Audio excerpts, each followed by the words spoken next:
Late fees भी लगा देती हैं। तो इंटरेस्ट लगाना क्रेडिट कार्ड कंपनियां शुरू कर देती हैं। Is it the upcoming festive season or just you ensuring you get all you need or want? People in fact are borrowing more to spend. Is credit card debt bad? Terrible. I'm talking about the cancer of debt. Credit card have therefore not been able to service their loans, credit cards, etc. on time. credit card spends hit an all-time high in You've also seen the Indian consumer overleveraging them. India में credit card आने से पहले situation बहुत अलग थी। लोग या तो सामान खरीदते थे कैश में या फिर छोटा मोटा दुकानदार उधार दे देता था। इसके कारण लोगों की जो स्पेंडिंग थी यानी जो खर्च करने की क्षमता थी वो बहुत कम थी और स्टैंडर्ड ऑफ लिविंग भी बहुत कम था। फिर 1961 में कुछ ऐसा हुआ जिसने क्रेडिट की दुनिया बिल्कुल बदल दी। काली मोदी ने सबसे पहले इंट्रोड्यूस किया डायनेस्ट क्लब कार्ड, लेकिन वो सिर्फ था रिच क्लास लोगों के लिए जिनकी क्रेडिट वर्दिनेस बहुत अच्छी थी। इंडिया में क्रेडिट कार्ड को सबसे पहले एक्सेप्ट नहीं किया गया क्योंकि लोगों को लगता था कि अगर उन्होंने क्रेडिट कार्ड का यूज किया तो वो कर्ज में डूब सकते हैं।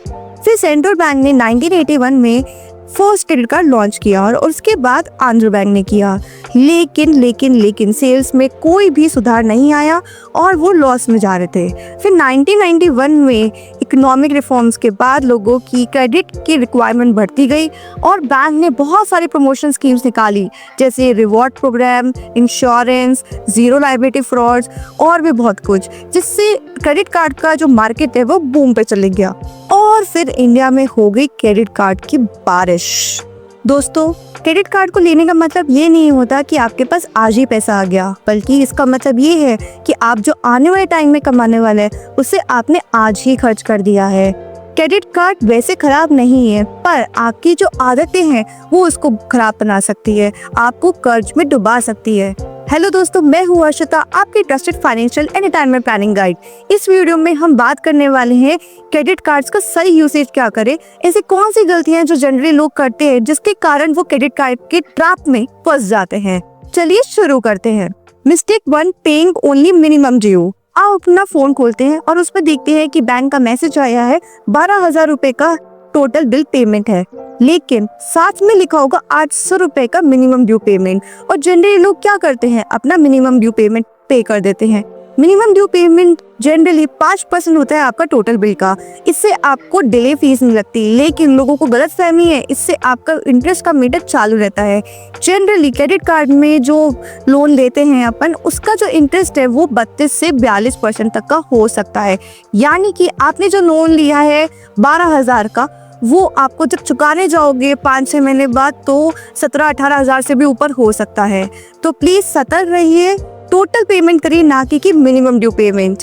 इससे आपकी डिले फीस तो बच गई, लेकिन आप इंटरेस्ट के जाल में तब भी फंसे हुए हैं। Mistake 2, spending emotionally during sales. Zara, Myntra, Nykaa. अरे यार, जब बिल आएगा तब याद आएगा कि यार वो ड्रेस तो पहनी नहीं एक बार भी। अगर हम रेजर पे का सर्वे देखिए तो 68% ऑफ मिलेनियल्स ने ओवर स्पेंड किया है ऑनलाइन सेल्स पर, क्योंकि क्रेडिट कार्ड का यूज था, इजी मनी था, फटाफट से स्वाइप किया और खर्चा कर लिया।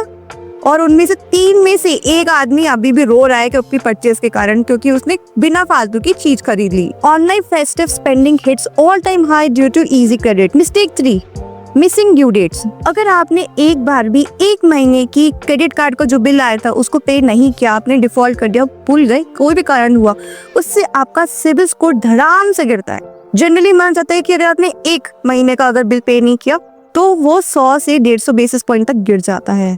जी हाँ, जिससे आपका सिविल स्कोर का जो रिपोर्ट है वो खराब हो जाती है, लोन का जो इंटरेस्ट है वो हाई पे करना पड़ता है। इसके ऊपर हमने डिटेल वीडियो बना रखी है जो कि आप आई बटन पे जाकर चेक कर सकते हैं या डिस्क्रिप्शन बॉक्स में जाकर चेक कर सकते हैं। आपको ये जान के हैरानी होगी कि अगर आपने एक बार डिफॉल्ट किया तो वो आपका जो सिबिल स्कोर है उसको अफेक्ट करेगा कम से कम 1 से 2 साल तक, और ये आपके रिपोर्ट में 5 साल तक दिख सकता है। आपकी जब भी रिपोर्ट निकल जाएगी कि सर आपने तो ये डिफॉल्ट किया था। Mistake 4, using more than 30% of credit limit. क्या आप भी ये गलती कर रहे हो कि जब भी आपको कुछ भी लेना होता है आप क्रेडिट कार्ड का यूज करते हो? आपके क्रेडिट कार्ड की लिमिट सपोज 1 लाख रुपए है और आपको 80,000 का पेमेंट करना है, आप फट से स्वाइप करोगे और 80,000 रुपए कट जाएंगे। अरे मेरे दोस्त, आप बहुत बड़ी गलती कर रहे हो। इससे आपका सिबिल स्कोर बहुत जोर से गिरता है, क्योंकि इसमें लगता है कि आप क्रेडिट हंग्री हो, यानी कि आपको पैसों की जरूरत पड़ रही है, आपके पास खुद के पास पैसा नहीं है, और इससे आपका सिबिल स्कोर गिर जाता है। और जब भी आप लोन लेने जाते हो तो आपको ज्यादा इंटरेस्ट पे लोन मिलता है, या फिर हो सकता है आपको लोन ना ही मिले।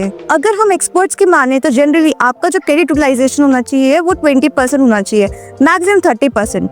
इसका मतलब ये हुआ कि अगर आपकी 1 लाख की लिमिट थी क्रेडिट कार्ड की, तो आप ज्यादा 20,000 या फिर हद मार के 30,000 से ऊपर ना निकाले। यूटिलाइजेशन बार की बात करें तो 30,000 तक ले रहे हैं तो फिर भी सेफ है, 50,000 तक लेंगे तो रिस्की है, और 80,000 में आ गए, अरे भाई रेड जोन में आने वाले हो आप। तो आप यूज करें 30%, not 80%। Mistake 5, withdrawing cash from credit card. अगर आप क्रेडिट कार्ड के थ्रू कैश विड्रॉ करते हैं तो ये आप अपने साथ ही स्कैम कर रहे हैं, क्योंकि इसमें कोई ग्रेस पीरियड नहीं मिलता। जैसे ही आपने ट्रांजैक्शन किया तुरंत इंटरेस्ट का जो मीटर है वो चालू हो जाएगा, और ये 3% से ऊपर का generally credit card companies interest पे चार्ज करती है।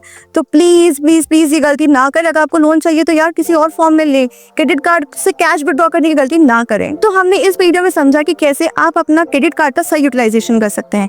आप ये समझिए कि क्रेडिट कार्ड का सही यूटिलाइजेशन करके आप अपना जो लोन है उसको सस्ता ले सकते हैं, अपना सिबिल स्कोर इंप्रूव कर सकते हैं और डेट ट्रैप में फंसने से बच सकते हैं। ये रिटायरमेंट प्लानिंग के लिए बहुत जरूरी है, क्योंकि लॉन्ग टर्म में जाकर अगर आपका सिबिल स्कोर अच्छा है तो आपको लोन भी सस्ता मिलेगा, आप अपनी एसेट्स भी क्रिएट कर पाएंगे और अर्ली रिटायरमेंट जैसे गोल्स को अचीव कर पाएंगे। अगर आपको लगता है कि रिटायरमेंट प्लानिंग कॉम्प्लिकेटेड है तो आप डिस्क्रिप्शन बॉक्स में दिए गए कैलकुलेटर को यूज करके अपना कॉर्पस कैलकुलेट कर सकते हैं। और आपको 1-to-1 एडवाइस चाहिए तो प्लीज डिस्क्रिप्शन बॉक्स में जाके चेक करें और हमें से कनेक्ट करें। Retirement planning made simple with Harshita. See you next time. Till then, bye bye.